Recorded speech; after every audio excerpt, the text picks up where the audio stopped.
Graça e paz, passando por aqui para deixar mais um vídeo da série de mensagens Quem Nunca Trilhou o Caminho da Aflição. E nesse último dia do ano, eu quero falar para vocês um pouquinho a respeito da vida do profeta Elias. Você encontra a história do profeta Elias, está registrado em 1 Reis, no capítulo 17 até o capítulo 19, e 2 Reis, no capítulo 1, você vai ver a história do profeta Elias. Mas hoje eu quero enfatizar para vocês a parte do texto onde a palavra do Senhor diz que Elias, ele desejou a morte. 1 Reis, capítulo 19, versículo 4, diz assim: Ele, porém, foi ao deserto, caminho de um dia, e foi sentar-se debaixo de um zimbro, e pediu para si a morte. E disse: Já basta, ó Senhor, toma agora a minha vida, pois não sou melhor do que meus pais. E deitou-se e dormiu debaixo do zimbro. E eis que então o anjo o tocou e lhe disse: Levanta-te e come. E olhou, eis que sua cabeceira estava um pão cozido sobre as brasas e uma botija de água. E comeu, bebeu e tornou-se a deitar. E o anjo do Senhor tornou a segunda vez e tocou e disse: Levanta-te e come, porque te será muito longo o teu caminho. A palavra do Senhor diz que Elias desejou a morte após ele ser comissionado pelo próprio Deus a confrontar o pecado do rei Acabe e de Jezabel e chamar o povo ao arrependimento. Só que depois de tudo isso, a palavra do Senhor diz que ele ficou com muito medo, veio um espírito de opressão, um espírito de medo, porque Jezabel e Acabe tinham matado muitos profetas. E a palavra do Senhor diz que Elias, ele teve um isolamento total, desejando a morte.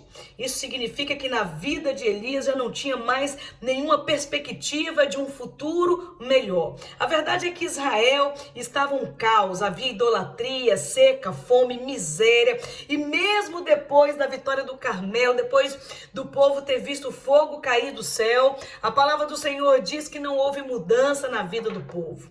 E com isso, Elias, ele foi confrontado. Elias, ele teve um momento terrível de confronto com Acabe, com Jezabel, a ponto dele desejar a morte porque ele estava com medo. Mas a palavra do Senhor diz que nesse momento de fraqueza, nesse momento de angústia, nesse momento de medo, Deus, ele enviou um anjo na vida de Elias. E esse anjo deu para ele um pedaço de pão e uma botija de água.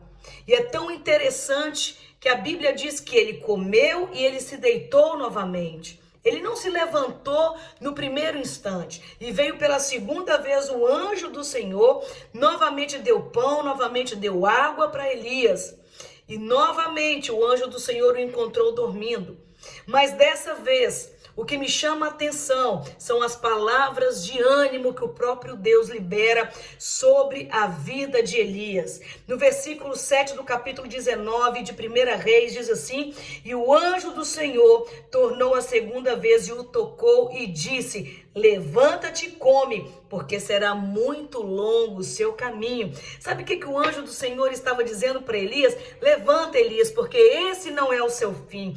Levanta, porque o mesmo Deus que fez fogo cair do céu, o mesmo Deus que provou que há um Deus em Israel, esse Deus é contigo. Deus está dizendo: Elias, não é o teu fim. Elias, essa depressão não é o teu fim. Elias, este não é o fim que eu tenho para você. Como você pode acompanhar nos vídeos anteriores, Jesus passou pelo deserto, Jesus passou pela aflição, Jesus também foi visitado por um anjo. A palavra do Senhor diz no livro de Hebreus que o Senhor, ele dá ordem aos anjos dele ao nosso favor. A palavra do Senhor diz também em Salmo capítulo 91, aqueles que habitam a sombra do Onipotente, ao esconderijo do Altíssimo, praga alguma chegará à nossa tenda, 1000 cairá à nossa direita, 10.000 à nossa esquerda, mas nós não seremos atingidos, porque o Senhor dará ordem aos teus anjos ao nosso favor e longevidade de dias. Eu quero dizer, isso que você está sentindo, esse medo, essa opressão, de todas essas circunstâncias que o mundo está vivendo, vivendo, aonde nós estamos vendo muitas notícias de morte, eu quero dizer que essas notícias não vai te assolar. Elias passou por tudo isso porque Tiago, no livro de Tiago, no capítulo 5, verso 17, diz que Elias era homem de carne e osso como nós. Por isso ele passou por essas dificuldades. Mas você precisa entender hoje que a depressão, ela atinge todas as classes sociais. Ela leva qualquer indivíduo a um estado de melancolia, desejo de suicídio, de agonia. E muitos escondem isso e reprimem isso até mesmo dentro das igrejas, com medo de serem ridicularizados. Mas eu quero te dizer para você, há tratamento, não tenha medo. Deus pode te curar. Tem médicos também capacitados, porque foi Deus que levantou os médicos. Lucas era médico. E eu quero dizer algo para você. Nesse último dia do ano, levanta aí da sua cama, vai para uma igreja, vai ouvir a palavra de Deus, vai ouvir anjos de Deus falar contigo, porque o Senhor vai falar contigo. Anjos de Deus vai te visitar em nome do Senhor Jesus. Porque a verdade é que como nós percebemos o mundo e o interpretamos, é que determina como nós vamos nos sentir e nos comportar diante de todas as coisas. É mais ou menos assim. Tem pessoas que têm no quintal um belo pé de manga. Essa pessoa pode olhar para esse pé de manga e pode dizer assim, uau, isso vai me dar frutos bons, essa manga vai me fazer sucos deliciosos, o verão tá chegando. Mas outros podem olhar para o pé de manga e dizer, vai dar muito trabalho, muita folha, quando a manga começar a cair, vai ficar aquele odor, aquele cheiro ruim. Eu prefiro cortar essa sujeira, eu prefiro cortar esse pé de manga.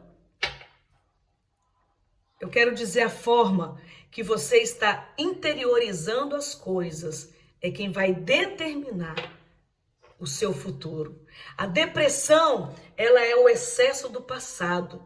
O estresse é o excesso do presente. E a sua ansiedade é o excesso do futuro. O que você precisa fazer? Você precisa identificar tudo que está distorcendo os seus pensamentos. Você precisa reconhecer o que está provocando este mal. E você precisa reestruturar os seus pensamentos e, mais do que nunca, as suas reações. Todo esse processo chama-se metacognição, que significa o monitoramento dos próprios pensamentos. Ou seja, conhecer mais de si, o que te possibilita compreender o que está ocasionando os seus erros. O pensamento suicida é antecipação de morte. A verdade é que uma vez o meu esposo recebeu uma ligação dizendo, pastor, eu vou morrer, pastor, eu vou suicidar porque eu estou devendo uma boca de fumo e eles falaram que vai me matar, então, pastor, estou ligando para o senhor porque eu vou cometer suicídio. E meu esposo, com muita sabedoria, ele falou assim, meu filho, peraí, vamos ordenar os seus pensamentos.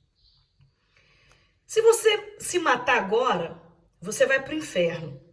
Então você vai fazer o seguinte, eu vou fazer uma oração com você e você, junto comigo, você vai confessar Jesus como seu único e suficiente Salvador. Ok? Ok, pastor.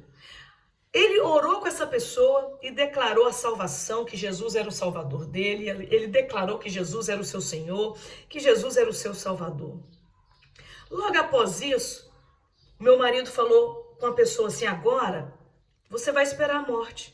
Porque se você se matar, agora você vai perder a sua salvação. Você vai arrumar um problema eterno. Mas se você esperar a morte chegar, você vai ser salvo. Eu quero dizer para você, essa pessoa está viva até hoje. Porque a verdade é que a pessoa não quer morrer. Ela quer acabar com seus problemas.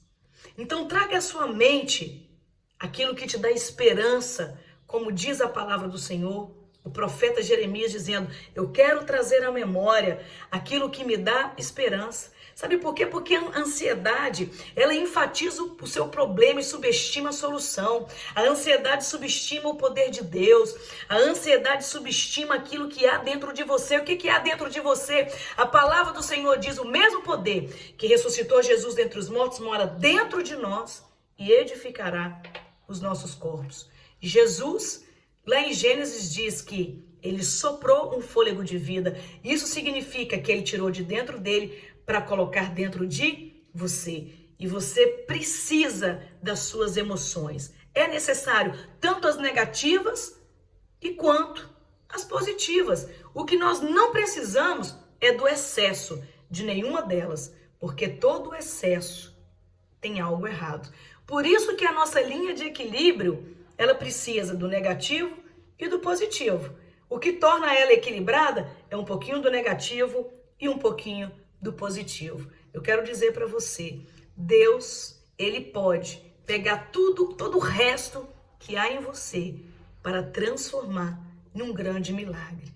Hoje, dia 31 de dezembro de 2020, eu te convido a sair da tua cama, do teu quarto, da sala, da depressão, da opressão e procurar a igreja mais próxima da sua casa, que você possa receber o alimento, que você possa receber o pão da vida, que é Jesus, e a água, porque ele diz: quem beber dessa água nunca mais terá sede. E assim como o profeta Elias foi visitado, eu declaro que você também será visitado para a glória do Senhor. Deus te abençoe, um 2021 cheio de esperança, de paz e de amor, em nome do Senhor Jesus, e que você possa ser visitado pelo Senhor, curado e restaurado, porque há um bálsamo em Gileade. Deus abençoe.